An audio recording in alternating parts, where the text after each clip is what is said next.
Antes de empezar con este video, vamos a ver a nuestro patrocinador especial.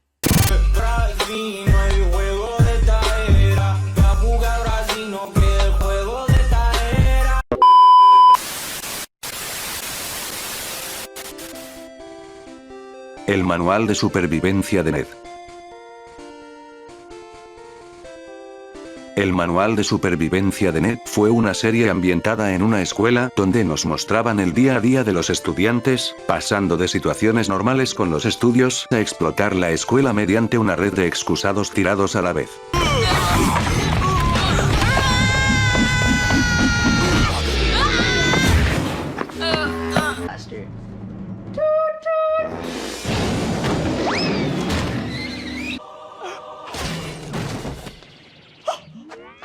Incluso había un tipo que imprimía cosas con sus nalgas, y este tipo llamado Cabeza de Coco. La serie presentaba situaciones surrealistas y exageradas, mientras te daba consejos de cómo ser un buen alumno. Claro, si estuviéramos en Estados Unidos, que en Latinoamérica no tenemos nada de las cosas que se presentan en la serie, a duras penas había jabón en los baños. ¿Qué escuela tenía casilleros? Maldita pobreza. Ed, Edd y Eddy. Ed, Edd y Eddy fue una serie canadiense iniciando su transmisión en 1999 hasta el 2009, caracterizándose por su humor físico exagerado, su comedia absurda y situaciones surrealistas capitalizadas por el ingenio y ambición de un grupo de amigos tratando de hacer dinero para comprar caramelos del tamaño de mis pelotas. Hola Ed, amigos, ¿cuándo sale el otro crucero? Mi carne me pide sol y sexo. Todo el mundo está detrás de mi chorizo. Su animación era hecha a mano, lo que le daba más libertad a la hora de dibujar a los personajes en situaciones extrañas e hilarantes, tenía una amplia variedad de efectos de sonidos, golpes, lanzamientos, explosiones.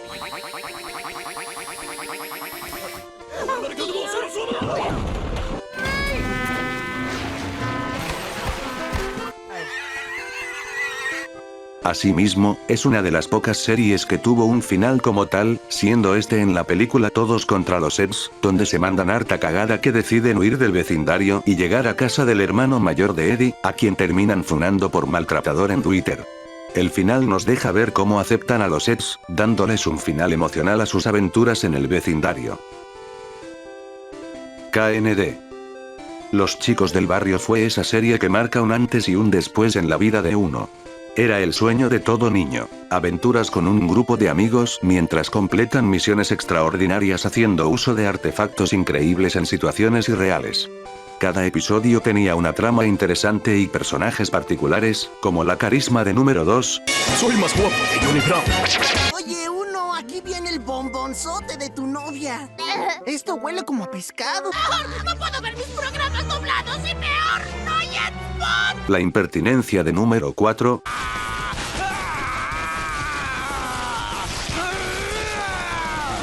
Mujeres. ¿Qué? Dime una cosa, ¿de veras, de veritas, te mueve el tapete este tipo? La lindura de número 3. Acabó. Número 3, transmite la contraseña. Acceso denegado. ¿Juguetes? No quiero juguetes. ¡Quiero venganza! La sabiduría de número 5. No están dormidos, voz de trompeta. Tu voz los noqueó, intento de Luis Miguel. Ay, por favor, 5, me faltaron los romances. Y la calva de Luis Miguel, o mejor conocido como número 1. Ay, está bien, solo les voy a leer un cuento. Eres una vez un niño muy guapo como yo que cantaba y ahora es Luis Miguel. Asimismo, la trama tenía varios puntos claves como lo fue la película, donde se nos revelaba la identidad del padre de número 1, de los de la otra cuadra, del villano principal de la serie, hasta su fin en el especial de los chicos intergalácticos, donde el equipo se divide finalmente. Fue una de esas pocas series que tuvo un final digno, y aunque la secuela fue cancelada, se sigue recordando por la grandiosa trama e ingenio que presentaba en cada minuto de su existencia. Hey Arnold. Transmitida a mediados de 1996, Hey Arnold fue una serie única en su tipo. Mientras muchas series preferían presentar entornos surrealistas de temas cotidianos, esta serie se enfoca más en un enfoque realista, presentándonos incluso problemáticas modernas y temas mucho más profundos, como lo era la pobreza, el abandono, la presión social, dejándonos ver a profundidad a los personajes que engloba la serie en general, dándonos un porqué de sus actitudes. La serie terminó a mediados del 2004, pero no daba un cierre como tal a una de las interrogantes dentro de la trama. ¿Dónde quedaron los padres de Arnold? Cuestión que terminaría respondiendo en 2017, dándole un cierre oficial a la serie. MTV. La cadena de televisión MTV, antes de convertirse en un vertedero radiactivo, tenía como finalidad exclusivamente hablar de música y mostrar música a aquellos que llegasen a tener el privilegio de ver su canal.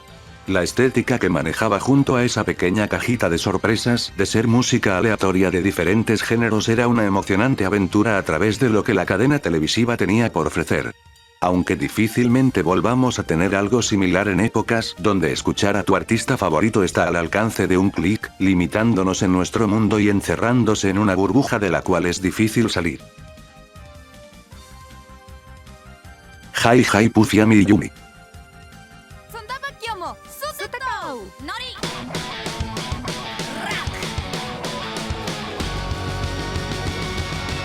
Suena muy curioso que el primer acercamiento de muchos con la música japonesa haya venido de una serie tan emblemática como lo fueron los Jóvenes Titanes.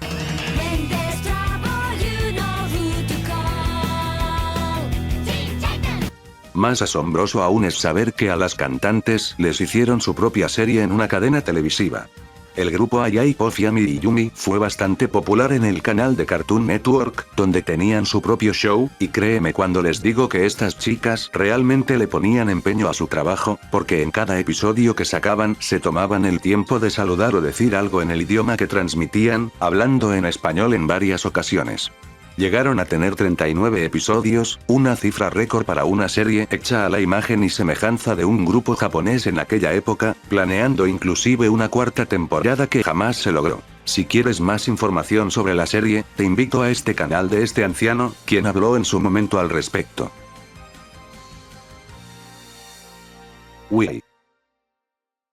Siendo la consola insignia de Nintendo a mediados del 2006 y vendiéndose como una consola de diversión sana para toda la familia, la Wii no varía por ser una consola en la cual los jugadores podían interactuar físicamente con los juegos moviendo su control en forma de cilindro, siendo bastante fácil de usar. Sus principales juegos apostaban por su accesibilidad para todas las edades, siendo el Wii Sports, Super Mario Galaxy, Mario Kart, La Leyenda de Zelda, entre muchos otros. También tenía una peculiar interfaz agradable junto a los Mis, avatares del jugador que inclusive podías verlos dentro de ciertos juegos, dándole ese toque característico a la hora de jugar sus videojuegos. Justamente, la estética de la consola junto a los Mis terminarían inspirando animaciones enteras, como esta que verás en pantalla, que es altamente recomendable. Raw time. Hey, do you have any Sparkle Horse? A what? Sparkle Horse? See, You're I don't know about that. Raw time. What? What? What do you want? What? What? What? What? Yeah, that's what I thought. Raw time. It es un juego de puzzles y terror desarrollado por Cory en el motor de RPG Maker de 2003 y lanzado el 27 de febrero de 2012. En él nos pondremos en la piel de una niña llamada Eve, que va con sus padres a la exhibición de un famoso artista llamado Gertena. Explorando las galerías del museo llegará un momento que cosas extrañas empezarán a suceder. La luz se irá, nos quedaremos solos, y las pinturas parecen guiarnos para que nos sumerjamos en ellas, y así llegar al mundo de Gertena. Allí, todo es peligroso, los cuadros y estatuas nos intentarán dañar, y nuestro medidor de vida será una rosa, la cual debes proteger a toda costa. Muchos serán los peligros a los que se enfrentará nuestra pequeña protagonista, pero no estará sola en este viaje, ya que nos encontraremos con dos personas más. Una de ellas es adulta y un cacho de pan, Garry, quien se preocupará en todo momento de cuidar de la protagonista e intentar que no se desanime. La otra es una niña rubia llamada Mary, bastante energética y no para de hablar de las ganas que tiene de salir fuera para jugar con Eve. Según las decisiones e interacciones que tengamos, distintos serán los finales que obtendremos. Aunque mi primer juego con este motor fue Yume Nikki y sus fangames, pensar en Eve me hace recordar lo emocionada que estaba descubriendo todo este mundillo. Juegos como Mad Father, Misao, Moeko Castle, Dreaming Mary. Es más, recuerdo que aunque fui yo quien le mostré a mi pareja este tipo de juegos, jugando juntos a Eve, él fue quien me mostró después una página que estaba repleta de estos títulos en español. Tal vez muchos la conozcáis, se llama Indie Horror RPG. A día de hoy no hay tanto movimiento como en antaño. Recuerdo que cuando la usaba, entraba a menudo para ver todas las novedades. Incluso tenía un reproductor musical que ponía las bandas sonoras, como si fuera una radio. Este tipo de juegos estaba en su mayor auge de popularidad, pero a pesar de que ha llovido mucho desde cuando pasó esto, sigue estando activa, y a veces me paso para probar alguna que otra joya que en su día no le di la oportunidad, o conocer cosas nuevas. Como curiosidad, resulta que el 11 de abril de 2022 salió una nueva versión de Eve para Steam y otras plataformas. Tiene varios cambios, entre ellos visuales, musicales y puzzles. miniclip.juegosdiarios.com. Hay que admitirlo, la mayoría fuimos de esos niños molestos que preguntaban si un celular tenía juegos. Aunque esa es una variante moderna, porque antes de que los celulares fueran más inteligentes que uno, existía la computadora y los cibercafés, donde podías encontrar gente chateando en Messenger, otros viendo vídeos en YouTube, uno viendo porno de enanitos, descargando música, y a nosotros buscando juegos gratis en la computadora. Los juegos en Flash eran de toda índole y sabor, podíamos tener los típicos juegos craqueados de franquicias como Pokémon, Contra, Metal Slug, o los que eran más propios como los Defender la Torre, los Endless Wars, los Viste a Barbie. ¡Ay! Mi zombie quedó divina. También podrías preparar cerveza hacia un tipo que era el bartender, el cual mezclaba todo lo que tú querías porque no entendías qué era cada cosa, y el tipo terminaba con diarrea explosiva. Corro y el Europa. ¡Ah, mi culo! McDonald's. No sé cómo sea en su país, pero en México los negocios de comida que más se frecuentaban eran los McDonald's. E ir a uno de ellos era una experiencia casi religiosa, donde podías acceder a los juegos infantiles y divertirte por un rato largo hasta que te llamaran para irte a comer una deliciosa y nada nutritiva hamburguesa.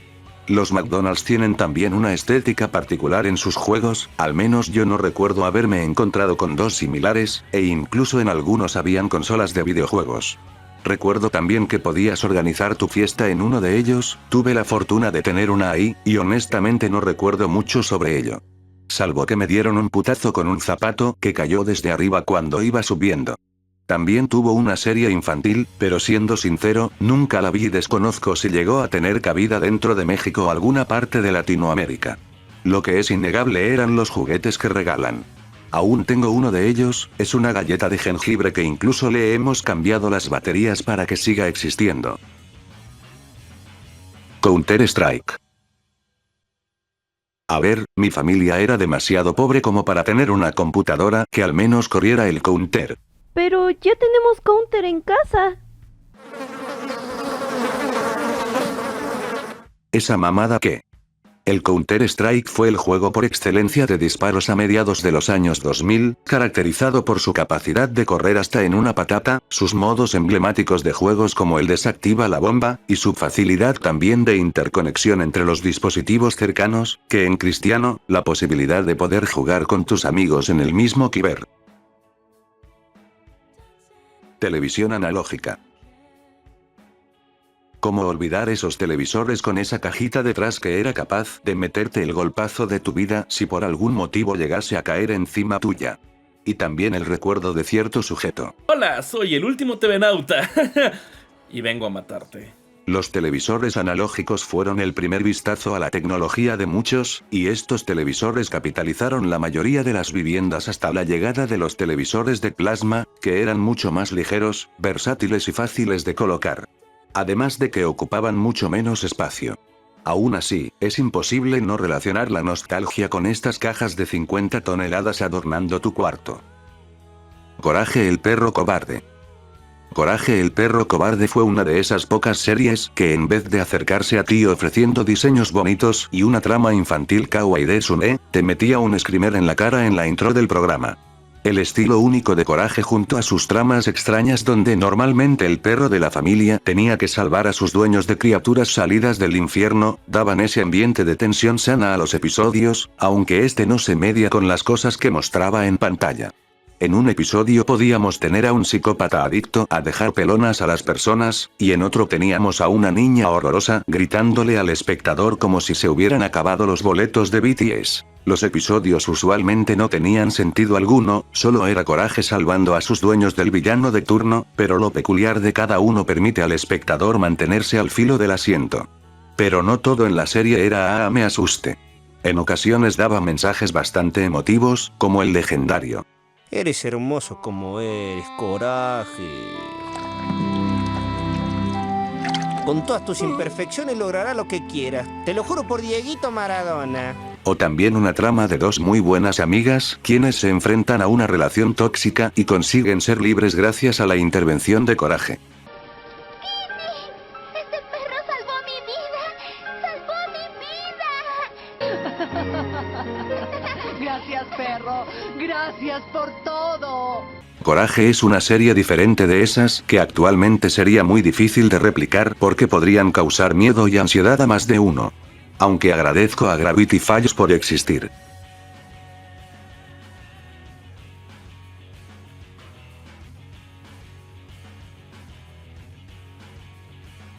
Retroceder a los tiempos de la primera PlayStation me hace recordar en lo sencillo que era todo. Se sentía como si el tiempo fuera eterno y nunca pasara. Solía jugar casi siempre a los mismos juegos, hasta que me hice más mayor y decidí aventurarme más. Varios de los títulos que jugaba por aquella época eran el Micro Machines, Tombi, Crash Bandicoot 3, Tekken 3 y sobre el que os vengo a hablar, Spyro the Dragon. Fue desarrollado por Insomniac Games y lanzado por primera vez en Norteamérica el 10 de septiembre de 1998. Luego poco a poco fue llegando a otros lugares. Es un plataformero 3D de mundo abierto con coleccionables. Sus niveles son muy divertidos de explorar, ya que los mapas eran grandes y había bastantes secretos. Solo podemos planear y escupir fuego, pero había otra variante de los niveles que estaban centrados en volar. La historia era bastante sencilla. Nos pondremos en la piel de un pequeño dragón púrpura llamado Spyro, que tiene que viajar por distintos mundos para derrotar al malvado Nasty Nork, quien ha convertido a todos los dragones en estatuas, y las gemas en enemigos terribles, poniendo todo el mundo patas arriba. Pero nuestro dragón no estará solo en esta aventura, ya que irá acompañado de una libélula llamada Sparks, la cual servirá de medidor de vida. Aparte iremos recibiendo pequeñas ayudas y consejos de otros personajes. Es un juego al que guardo gran cariño, sus escenarios me llenan de nostalgia y encima llegó con doblaje español, el cual si creciste con él, el volver a escucharlo es un viaje. Adoraba pasear por los mundos de artesanos y hechiceros. Cuando era niña me gustaba imaginarme mis propias aventuras en los mapas y decidir qué zona era la más bonita para que fuese la casita de Spyro o su base secreta. Para la primera PlayStation salieron 2 títulos más, y en el 2018 salió el Renegade Trilogy, que es un recopilatorio de la trilogía original hecha remake. Mi pequeño pony. ¿Quiénes fueron criticados por ver furras de colores? Levanten la mano. Mi pequeño pony, mejor conocido como MLP, fue un proyecto desarrollado por Hasbro y Lauren Faust, componiéndose de ponis de colores y habilidades, quienes vivían aventuras en la vida pony, aprendiendo temas tan básicos como la amistad, el socialismo, las carreras de caballos voladores, comer pasteles, y eventualmente una trama donde terminan peleando más cabrón que Dragon Ball Z.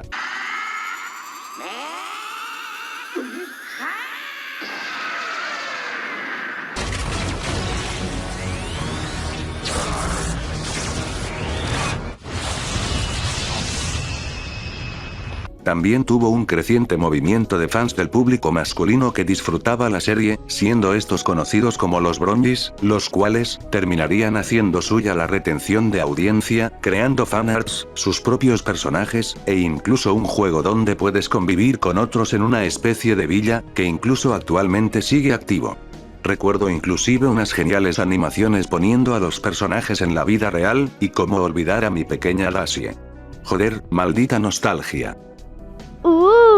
¿Y qué es esto? No entres ahí. ¡Sexo!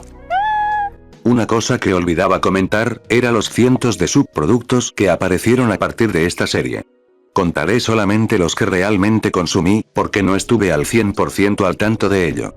Uno de los juegos que recuerdo bastante, y al cual incluso llegué a hacerle un vídeo, fue History of the Blanks, un videojuego donde nos poníamos en la piel de una de las ponis de la serie, investigando en un pueblo donde las cosas no eran lo que parecían, e inclusive, considero que es una de las pocas creepypastas que se volvió canon dentro de su mundo. También estaban los Luna Game, que se publicitaban como un videojuego maldito que apareció por unos momentos en páginas infantiles, incluyendo screamers y otros elementos terroríficos. Y hablando de animaciones, podemos ver algunas en pantalla, las cuales considero bastante bien editadas a decir verdad. Incluso he llegado a ver muchas imágenes y listas de reproducción, las cuales sin duda alguna, han acompañado en su soledad a más de uno. Xbox. Conocida también como la consola que tenía un ladrillo por mando que podías aventarle a tu primo y mandarlo al lobby, la conocida consola con marca X y colores verdosos formó parte de la infancia de muchos, debido a su curiosa facilidad de ser integrado a máquinas recreativas. Posiblemente habrás notado que más de una tenía un control de Xbox, puesto que no era la cosa más incómoda del mundo usarlo porque la soldadura estaba mal hecha y te cortaba al usarla, o tus manos no alcanzaban a tocar todos los botones por lo obscenamente grande que era. Sea como fuese, fue la consola más abundante en máquinas recreativas, permitiéndonos jugar su enorme catálogo de juegos, como lo fue Halo y Gears of War, entre muchos otros. Fuera de mamadas, lo del control fue una anécdota chistosa. Mis manitas de dinosaurio no alcanzaban a teclear los botones y gatillos de esa madre. Ay, el chingadazo del control fue cuando era más niño. Call of Duty. Nada mejor que llegar a tu casa después de un día largo de comer pegamento en la escuela para poder liarse a disparos con tus amigos. Call of Duty, junto a Battlefield, fueron los principales videojuegos enfocados en la guerra, tanto antigua como moderna, dándonos la libertad de lidiar conflictos del pasado o ficticios en primera persona. Pero seamos sinceros, nadie compraba esos juegos para ver la campaña, lo divertido era enfrentarse en el multijugador con cientos de personas a nivel mundial para definir quién era el mejor soldado en el campo de batalla. O en su defecto, quién era el mejor sobreviviente en el modo zombies, una innovación que llevaría la diversión a un nuevo nivel. Huevo cartón. ¿Cómo olvidar a esos huevos parlanchines que decían maldiciones en internet, apareciendo inexplicablemente como material adicional en los discos piratas? Huevo Cartoon fue el baluarte de la animación mexicana en ese entonces, permitiendo que animaciones hechas en Flash existieran, o al menos tuvieran mucho más apoyo, como lo fue el propio Darkaro el Negas. Estas animaciones repletas de chistes de microbuseros e insultos de albañil tenían como foco central parodiar temas de la cultura pop, como el huevo más débil, Matrix, renovándose hasta tener inclusive películas completas. ¿Quién diría que con huevos en la mano podrías llegar tan lejos? Muy bonito, muy bonito. ¿Eh?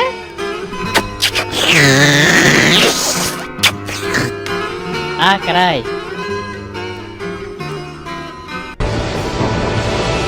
¡Era Toto! ¡El super vengador! ¡Ja, ja, ja! ¡Nadie me toca los huevos!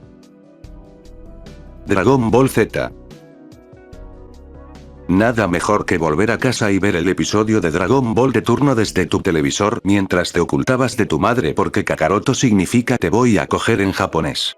Inicialmente la serie fue transmitida como el Dragon Ball Z, y no su primera versión, al menos en televisión pública. Teníamos a un tipo rubio, a un oi verde y a un vato que si lo viera mi profesor lo dejaría pelón de la greña de estropajo viejo que tenía, dándose de golpes sin motivo aparente. Luego veíamos morir a ambos, y una subtrama con Goku yendo al cielo a encontrarse con Diosito. Viéndolo así, suena irrealista que Dragon Ball se convirtiera en una serie tan legendaria dentro de nuestras infancias, pero con el paso del tiempo, y hasta hoy en día, seguiríamos recordando la historia de Kakaroto, el guerrero de clase baja, superar sus límites y llegar al nivel de los dioses. PlayStation. Así como las demás consolas, la PlayStation fue la consola dominante durante muchísimos años en Latinoamérica, tanto por el tema de la practicidad de ser una tostadora portátil como de no tener controles del tamaño de Heinz el manotas como lo es su competencia. Fue la primera consola que introdujo el sistema de discos para sus videojuegos, dándonos esa grandiosa experiencia de ir a comprar discos de videojuegos pirata a los mercados, estando justo al lado de las películas. Pero la consola también tenía lo suyo, como su emblemática pantalla de carga y sus miles de videojuegos. Pasando desde la pionera PlayStation 1, la mejor consola de la historia conocida como la PlayStation 2, hasta llegar al número 5, la cual ya directamente vale lo mismo que un riñón. Sea cual haya usado, ha formado parte de la infancia de más de uno. Y esta estética también ha generado bastantes canales que se han acoplado a ella, como una especie de elemento nostálgico. Como este canal, por ejemplo.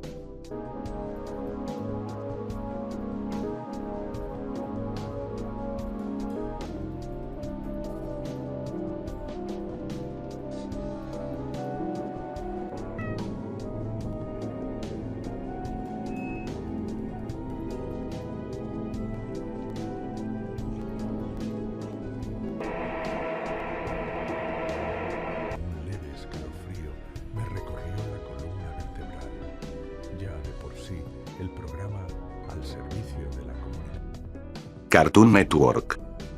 Cartoon Network es un canal de televisión por cable que se lanzó el 1 de octubre de 1992, siendo el primer canal en transmitir solo caricaturas las 24 horas del día, algo revolucionario en su momento.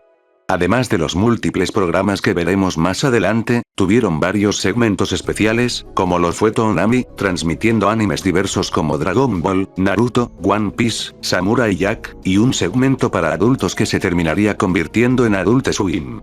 También como olvidar los segmentos entre comerciales donde podíamos ver a los personajes de Hanna-Barbera conviviendo en una ciudad. Joder, si le metían amor a las animaciones. En mis tiempos... ¡Ay, yo cállate! ¡Me tienes hasta la madre!